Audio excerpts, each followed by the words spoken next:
পদার্থবিজ্ঞান প্রথম পত্রের ভৌত জগৎ এবং পরিমাপের এই টপিকটার গুরুত্বপূর্ণ কিছু ত্রুটি আছে, যে ত্রুটিগুলো আমাদের মোটামুটি সবাই খুব ভালো করে জানতে হবে। তো প্রথমে সেটা হচ্ছে ধনাত্মক ত্রুটি, 2 নাম্বার হচ্ছে ঋণাত্মক ত্রুটি। এইগুলা কাকে বলে, কিভাবে আমরা চিনবো এটা ধনাত্মক ত্রুটি, এটা ঋণাত্মক ত্রুটি। অন দ্য আদার সাইড লম্বন ত্রুটি ব্যাপারটা আসলে কি, সূচক ত্রুটি কি এবং পরম ত্রুটি কি। এই 4 ধরনের বা 5 ধরনের ত্রুটি সম্পর্কে আমাদের মানে একটা বেসিক কনসেপ্টটা ক্লিয়ার থাকতে হবে। তো ধনাত্মক ত্রুটি বেসিক্যালি কি, আমরা সবাই স্লাইড ক্যালিপাস চিনি। স্লাইড ক্যালিপাসের মধ্যে মোটামুটি আমরা যারা দেখছি একটা মূল স্কেল থাকে, একটা বার্নিয়ার স্কেল থাকে। বার্নিয়ার মূল স্কেলটা ফিক্স থাকে, বার্নিয়ার স্কেলটাকে আমরা আপ এন্ড ডাউন করতে পারি, মানে এটা আমরা সরাইতে পারি। তো আমি ধনাত্মক ত্রুটির সংজ্ঞাটা হচ্ছে এরকম: বার্নিয়ার স্কেল যেটা স্লাইড ক্যালিপাসে থাকে, আর বৃত্তাকার স্কেল স্ক্রুগজ আমরা দেখছি, স্ক্রুগজের মধ্যে যে স্কেলটাকে আমরা মুভ করতে পারি ওটা হচ্ছে বৃত্তাকার স্কেল। তো আসলে স্লাইড ক্যালিপাসের মধ্যেও ধনাত্মক ত্রুটি হইতে পারে, আবার স্ক্রুগজের মধ্যে ধনাত্মক ঋণাত্মক ত্রুটি হইতে পারে। সেজন্য দুইটাই লেখা হয়েছে। বার্নিয়ার স্কেল বা বৃত্তাকার স্কেলের একটা শূন্য দাগ মূল স্কেলের, যেটাকে আমরা মুভ করতে পারবো না, মূল স্কেলের শূন্য দাগের যদি নিচে থাকে তাহলে সেটা ধনাত্মক ত্রুটি, উপরে থাকলে ঋণাত্মক ত্রুটি। এটা থেকে এমসিকিউটা কোন প্যাটার্নের আসে? এমসিকিউটার প্যাটার্নটা এরকম যে বার্নিয়ার স্কেলের শূন্য দাগ মূল স্কেলের শূন্য দাগের নিচে থাকলে নিচের কোন ত্রুটি হবে। তো যদি নিচে থাকে তাহলে হবে ধনাত্মক ত্রুটি, আর যদি উপরে থাকে তাহলে হবে কি, ঋণাত্মক ত্রুটি। এটা আমরা অবশ্যই মুখস্থ রাখবো, যদি আমরা বুঝতে পারি তাহলে আরো বেস্ট হয়। আচ্ছা, 2 নাম্বার হচ্ছে লম্বন ত্রুটিটা। বেসিক্যালি কি লম্বন ত্রুটিটা হচ্ছে যে আমরা যখন কোনো কিছুর পরিমাপ করব, তো পরিমাপ করার ক্ষেত্রে যদি আমরা লম্বালম্বি না করি, মানে এক্স্যাক্টলি এক্সাম্পল, মানে আমি এইখানে দাঁড়ায় আছি, তুমি আমার চাইতে কিছুটা দূরে দাঁড়ায় আছো। এখন যদি কেউ আমাকে প্রশ্ন করে আমি থেকে তোমার দূরত্ব কতটুকু, তো আমার মাথা থেকে তোমার পা পর্যন্ত যদি মাপা হয় তাহলে কিন্তু দূরত্ব একটা হবে। আমার মাথা থেকে যদি তোমার কান পর্যন্ত মাপা হয় তাহলে কিন্তু দূরত্ব আরেকটা হবে। কিন্তু যদি লম্বালম্বি মাপা হয় তাহলে কিন্তু এক্স্যাক্টলি দূরত্ব পাওয়া যাবে। অর্থাৎ কোনো একটা বস্তু বা ব্যক্তির দূরত্ব এক্স্যাক্ট যদি আমরা বের করতে চাই তাহলে লম্বালম্বি দূরত্ব বের করতে হবে।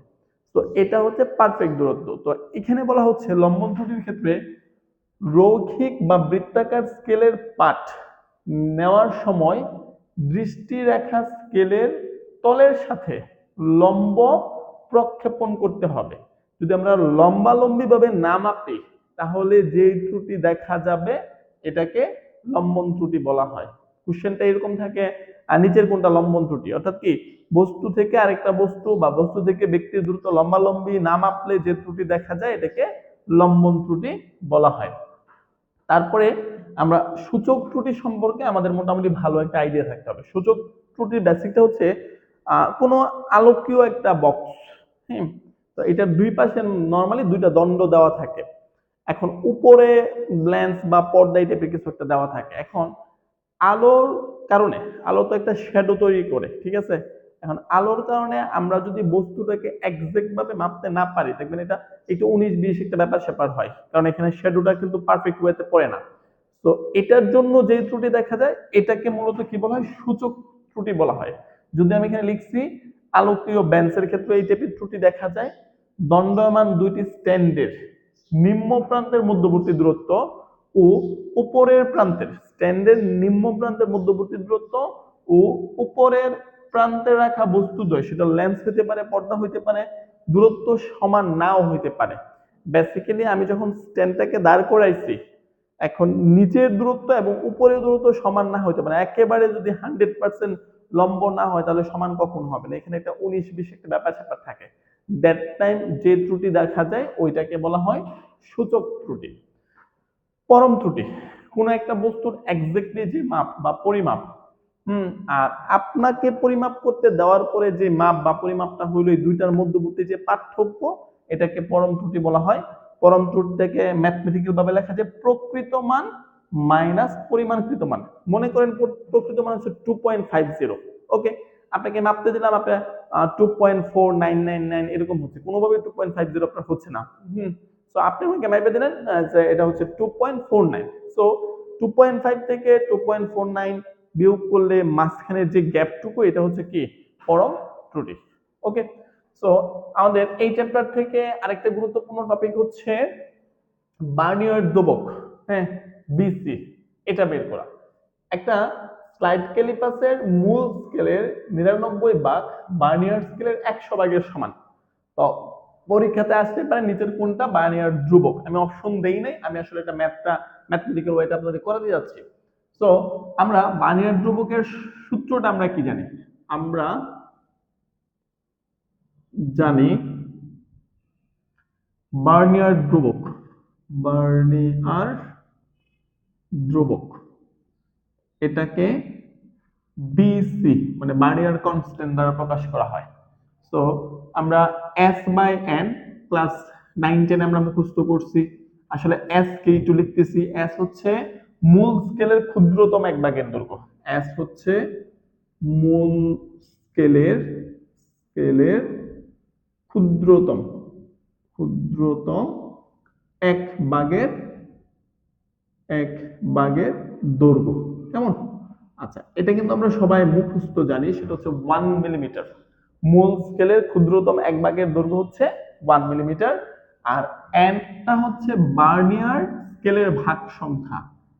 এনটা হচ্ছে বার্নিয়ার স্কেলের ভাগ সংখ্যা।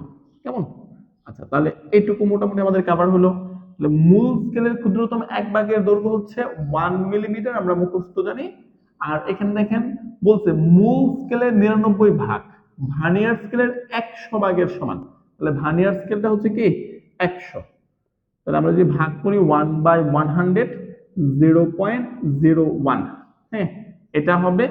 আর একক যদি দেয় তাহলে মিলিমিটার হবে। সো এই হচ্ছে বার্নিয়ার ধ্রুবক। হ্যাঁ, তোমরা যারা বিএসসি নার্সিং এ ট্রাই করতেছো তোমাদের জন্য খুবই গুরুত্বপূর্ণ। এবং গত বছরও তোমার ন্যাশনাল ইউনিভার্সিটি বা জাতীয় বিশ্ববিদ্যালয় পরীক্ষাতে এই টাইপের কোশ্চেন গুলো আসছে। তো তোমাদের এই বার্নিয়ার ধ্রুবকের কনসেপ্টটা ভালো করে জানতে হবে। বার্নিয়ার ধ্রুবক মানে এস বাই এন, মানে মূল স্কেলের ক্ষুদ্রতম এক ভাগের দৈর্ঘ্য। এটা অলওয়েজ ফিক্সড, এটা হচ্ছে 1 মিলিমিটার। আর হচ্ছে প্রশ্নের মধ্যে বলবে অনেক সময় এখানে 9 ভাগের সাথে 10 ভাগের সম্পর্ক বলে দেয়, তাহলে বার্নিয়ার স্কেলের ভাগ সংখ্যা তখন 10 হবে। তো 1/10 দিয়ে আমরা কাজ করব। এখানে দেওয়া আছে কি 1/100 মানে 0.01। কোয়েশ্চেন নাম্বার 2 তে দেওয়া আছে একটা স্ক্রু গজের। প্রথম যে গাণিতিক সমস্যাটা সলভ করছিলাম সেটা ছিল স্লাইড ক্যালিপাসের ক্ষেত্রে। স্লাইড ক্যালিপাসের ক্ষেত্রে মূল স্কেলে 99 ভাগ বার্নিয়ার স্কেলের 100 ভাগের সমান। সো আমরা সবাই জানি বার্নিয়ার ধ্রুবকের সূত্র হচ্ছে কি BC equal S by N. এই সূত্র দিয়ে আমরা করছি। এখন হচ্ছে স্ক্রু গজের ক্ষেত্রে বৃত্তাকার স্কেলটি 100টি সমান ভাগে বিভক্ত এবং এর পিচ হচ্ছে 1 মিলিমিটার। আমাকে লঘিষ্ঠ ধ্রুবক বের করতে হবে। সো আমি যদি সূত্রটা লিখি, আমরা জানি লঘিষ্ঠ গণন, লঘিষ্ঠ গণন এটাকে এলসি দিয়ে প্রকাশ করে, লঘিষ্ঠ কনস্ট্যান্ট। হ্যাঁ, সো এটার সূত্র হচ্ছে পিচ বাই বৃত্তাকার স্কেলের ভাগ সংখ্যা। পিচ বাই আমি ভাগ সংখ্যা লিখতে পারি, কারণ প্রশ্ন কিন্তু বলছে বৃত্তাকার স্কেলটি 100টি সমান ভাগে বিভক্ত। আপনি ডিটেইলস লিখতে পারেন বৃত্তাকার স্কেলের ভাগ সংখ্যা। সো এটা হচ্ছে লঘিষ্ঠকরণের সূত্র। সো আমার এখানে পিচ হচ্ছে 1 মিলিমিটার আর ভাগ সংখ্যা হচ্ছে 100। সো আমরা যদি ক্যালকুলেটরে চাপ দিই তাহলে আমরা রেজাল্টটা পাবো 0.01 মিলিমিটার। সো ফিজিক্সের ম্যাথগুলোতে আপনাকে সূত্রটা আগে জানতে হবে। বেসিক্যালি এখানে পিচ জিনিসটা কি, তারপরে হচ্ছে আপনার লঘিষ্ঠ বৃত্তাকার স্কেলের ভাগ সংখ্যাটা কি, সূত্রটা অবশ্যই আপনাকে আত্মস্থ বা মুখস্থ করতে হবে। তারপর এখানে যেই এককগুলা থাকবে সেগুলার কনভার্ট, দৈর্ঘ্যের ক্ষেত্রে মিটার বা সেন্টিমিটার বা কিলোমিটার, এটাকে এসআই একক মিটারে কিভাবে কনভার্ট করতে হবে, এই প্যাটার্নগুলো আপনি যখন ভালো করে জানবেন, সূত্রগুলো যখন ভালো করে জানবেন, খুব বেশি টাইম লাগবে না। তো এই হচ্ছে লঘিষ্ঠকরণের ম্যাথটা এলসি। হ্যাঁ, এলসি দিয়ে প্রকাশ করে, এল মানে লঘিষ্ঠ আর সি মানে কি কনস্ট্যান্ট। হ্যাঁ, লঘিষ্ঠ গণন বা এটা লঘিষ্ঠ ধ্রুবকও বলা হয়। আচ্ছা যাই হোক, এখানে আমি গণন না, এটা মূলত আসলে কি ধ্রুবকই হবে, লঘিষ্ঠ ধ্রুবক। আচ্ছা, তো আমরা পিচ বাই ভাগ সংখ্যা, পিচ হচ্ছে 1 মিলিমিটার, ভাগ সংখ্যা হচ্ছে 100, জাস্ট ক্যালকুলেট করলে 0.01 মিলিমিটার বের হবে। এখানে আমি 25টা টপিক নিয়ে কথা বলবো। 25টা টপিক বললে ভুল হবে, আমি 25টা কোশ্চেন নিয়ে কথা বলবো। বিগত বছরে তোমাদের এই পরীক্ষার মধ্যে প্রত্যেকটা কোশ্চেন আসছে, সো প্রত্যেকটা এই প্রথম অধ্যায় থেকে ভৌত জগৎ ও পরিমাপ থেকে এই 25টা কোশ্চেন তোমাদের জানতে হবে, অথবা এই প্যাটার্নের ম্যাথগুলো সম্পর্কে বা টপিকগুলো সম্পর্কে তোমাদের ভালো আইডিয়া রাখতে হবে। তো ফার্স্ট কোশ্চেনটা হচ্ছে, শব্দের তীব্রতা নির্ণয়ের যন্ত্রের নাম কি? আমি কিন্তু তোমাদের প্রথম যে পর্বটা ছিল ভৌত জগৎ ও পরিমাপ, সেখানে কিন্তু আমি অনেকগুলা যন্ত্রের নাম শিখাইছিলাম, যে থার্মোমিটার তাপমাত্রা মাপার জন্য ব্যবহৃত হয়। তো তোমাদের জানতে হবে শব্দের তীব্রতা মাপার জন্য আমরা কি ইউজ করি। আমরা শব্দের তীব্রতা মাপার জন্য ইউজ করি হচ্ছে অডিওমিটার। ODO।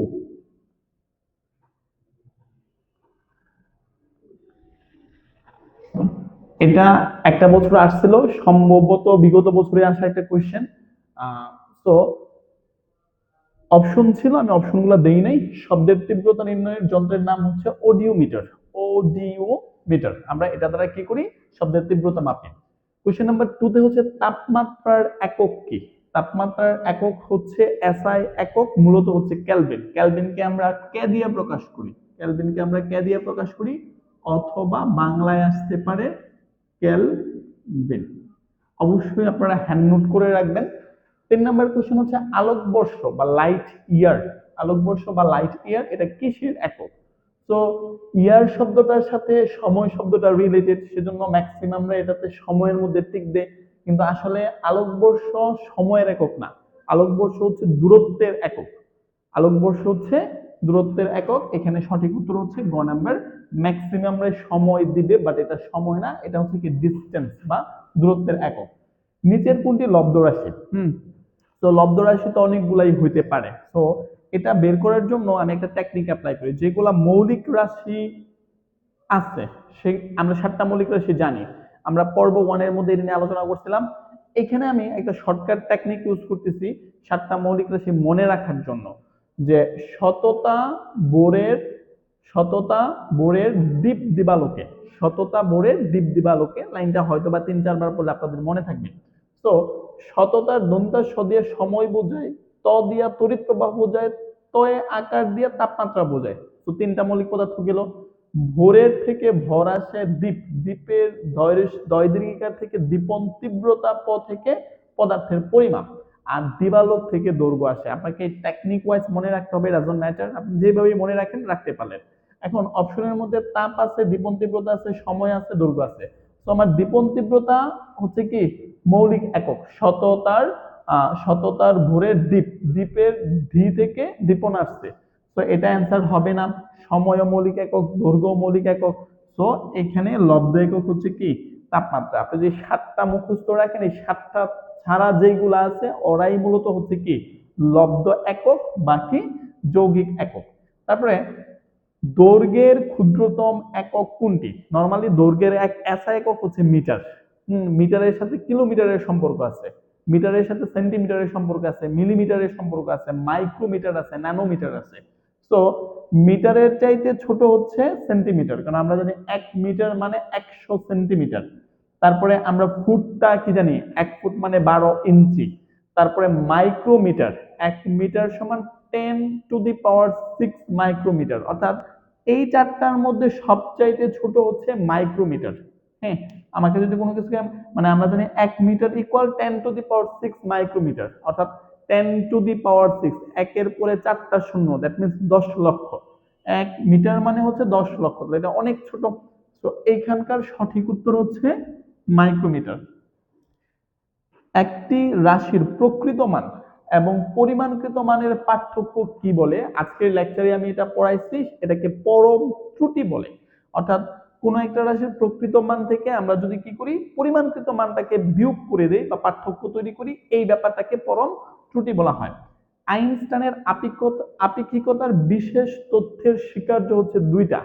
আইনস্টাইনের যে আপেক্ষিকতার তথ্য, যেখান থেকে প্রমাণিত হয়েছে E = mc²।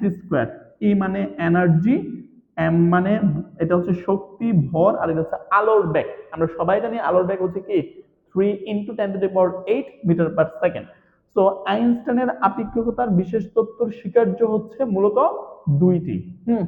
তারপরে হচ্ছে 1 কিলোমিটার মানে কি? 1 কিলোমিটার মানে আমি এখানে 1000 মিটার বলতে পারি, অথবা আমি যদি সেন্টিমিটারে কনভার্ট করতে যাই, 1 মিটার মানে 1000 100 সেন্টিমিটার, তাহলে 1000-এর সাথে আমি যদি আরো 100 গুণ করি তাহলে এটা সেন্টিমিটার হবে। তো এখানে ওভারঅল হবে 10⁴ সেন্টিমিটার। যে কোশ্চেনটা আসছিল সেটা মিটার দিয়েই ছিল, মানে কি 1000 মিটার। 1 কুইন্টাল, 1 কুইন্টাল মানে হচ্ছে 100 কেজি। 100 কেজি যদি গ্রামে কনভার্ট করি তাহলে আমরা জানি 100-র সাথে যদি আমরা 1000 গুণ করি তাহলে এটা গ্রামে কনভার্ট হবে। 1 কেজি মানে 1000 গ্রাম। তো এখানে হবে 10⁵ গ্রাম, যেটা ছিল এটার মধ্যে আসলে অপশনে 100 কেজি ছিল। 1 কুইন্টাল মানে 100 কেজি। প্রথম অধ্যায়টা বেসিক্যালি মুখস্থ নির্ভর, মানে প্রায় 70% টপিকে মুখস্থ নির্ভর, 30% বুঝার ব্যাপার স্যাপার আছে। যেমন স্ক্রুগলস রিলেটেড ম্যাথগুলা, স্লাইড ক্যালিপাস রিলেটেড ম্যাথগুলা, এগুলো আমাদের বুঝতে হবে। আচ্ছা, তারপরে 1 মিলিয়ন, কোশ্চেন নাম্বার 10। 1 মিলিয়ন মানে আমরা সবাই জানি 1 মিলিয়ন মানে হচ্ছে 10 লক্ষ। 1 মিলিয়ন মানে 10 লক্ষ। কেমন? অপশনে এটাই ছিল। 1 মাইক্রোমিটার, 1 মাইক্রোমিটার মানে হচ্ছে কত মিটার? তো আমি মাইক্রো 10⁻⁶ মিটার হবে। মাইক্রো হচ্ছে 6, ন্যানো হচ্ছে 9। কেমন? তাহলে যেটা মাইক্রো বলছে তাহলে এটা 10⁻⁶ কি হবে? মিটার হবে। তারপরে ক্যালকুলাসের আবিষ্কারকের নাম কি? সম্পূর্ণ মুখস্থ কথা। ক্যালকুলাসের আবিষ্কারকের নাম হচ্ছে নিউটন। নিউটন। কেমন? আচ্ছা, তারপরে আমাদের 13 নম্বরে পাই কে আবিষ্কার করছে? মুখস্থ জানতে হবে। ভাস্কর বাস এটা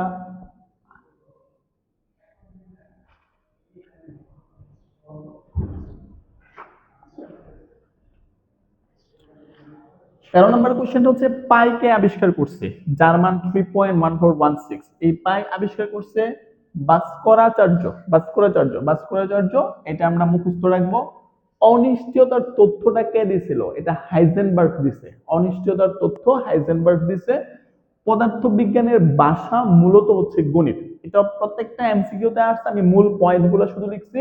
পদার্থবিজ্ঞানের ভাষা হচ্ছে গণিত, তারপরে হচ্ছে রসায়ন, বিক্রিয়া, এই টাইপের ছিল। সো গণিত হচ্ছে পদার্থবিজ্ঞানের কি ভাষা। তারপরে বায়ুকল, বায়ুকল আবিষ্কার করছে আল মাসুদি। আল মাসুদি বায়ুকল আবিষ্কার করছে আল মাসুদি। সত্য সিদ্ধ বা স্বীকার্য, এই কথাটার মানে হচ্ছে ধারণা বা তথ্য। সত্য শুদ্ধ বা স্বীকার্য এগুলা কখনো প্রমাণিত না। হইতে পারে আমি কিছু একটা বলছি এটা সঠিক, বাট আমি যে কথাটা বলছি যে এখনো প্রমাণিত হয় নাই, ওইটাকে সত্য সিদ্ধ বা স্বীকার্য বলে, বা এটাকে আমরা তথ্য বলতে পারি। অর্থাৎ যেটা এখনো প্রমাণিত হয় নাই বাট কোন একজন বিখ্যাত বিখ্যাত ব্যক্তি বলছে, ওইটাকেই বলা হয় কি সত্য সিদ্ধ বা স্বীকার্য, মানে ধারণা বা কি তথ্য। 1 মাইল, 1 মাইল মানে হচ্ছে 1609 মিটার, আর 1 কিলোমিটার মানে হচ্ছে 1000 মিটার। এই দুইজনের মধ্যবর্তী পার্থক্য হচ্ছে 609 মিটার। তো এখানে প্রশ্ন এটাই ছিল, 1 মাইল এবং 1 কিলোমিটারের মধ্যে পার্থক্য কত? 609 মিটার। তারপর হচ্ছে আমরা তো এটা রসায়নের অংশ, তারপর এটা এখানে পদার্থতে আসছে, সেটা হচ্ছে কোনো একটা মৌলের ভিতরে যে অংশটা থাকে এটাকে আমরা নিউক্লিয়াস বলি। নিউক্লিয়াস ধনাত্মক চার্জ বিশিষ্ট। নিউক্লিয়াসের ভিতরে প্রোটন থাকে, নিউট্রন থাকে। প্রোটন ধনাত্মক চার্জ বিশিষ্ট, নিউট্রন ঋণাত্মক। এই কথাটা কে বলছে? এই কথাটা বলছে রাদারফোর্ড। সো 19 নাম্বার তথ্য হচ্ছে নিউক্লিয়াস যে ধনাত্মক চার্জ বিশিষ্ট, এই মতামতটি বা এই তথ্যটি আমরা রাদারফোর্ডের কাছ থেকে প্রথমে জানতে পারছি। 20 নাম্বার তথ্য হচ্ছে তড়িৎ চুম্বকীয় তরঙ্গ তথ্য। তড়িৎ চুম্বকীয় তরঙ্গ তথ্য বেসিক্যালি ম্যাক্সওয়েল দিছে। কেমন? আচ্ছা, তারপরে হচ্ছে এখানে 20-এর পরে 21 নাম্বার বর ও শক্তির সমতুল্য। এই মতামত বা ধারণাটা আমরা সর্বপ্রথম আইনস্টাইনের কাছ থেকে জানছি। এখান থেকে কিন্তু একটা সূত্র পরে আবিষ্কৃত হয়েছে, E=mc²। কেমন? একটু আগে মনে বলছিলাম এটা। বায়ু পাম্প বেসিক্যালি বন গোয়েরিক উনি আবিষ্কার করছে। বায়ুকল সম্পর্কে আমরা সর্বপ্রথম জানতে পারছি ওনার কাছ থেকে।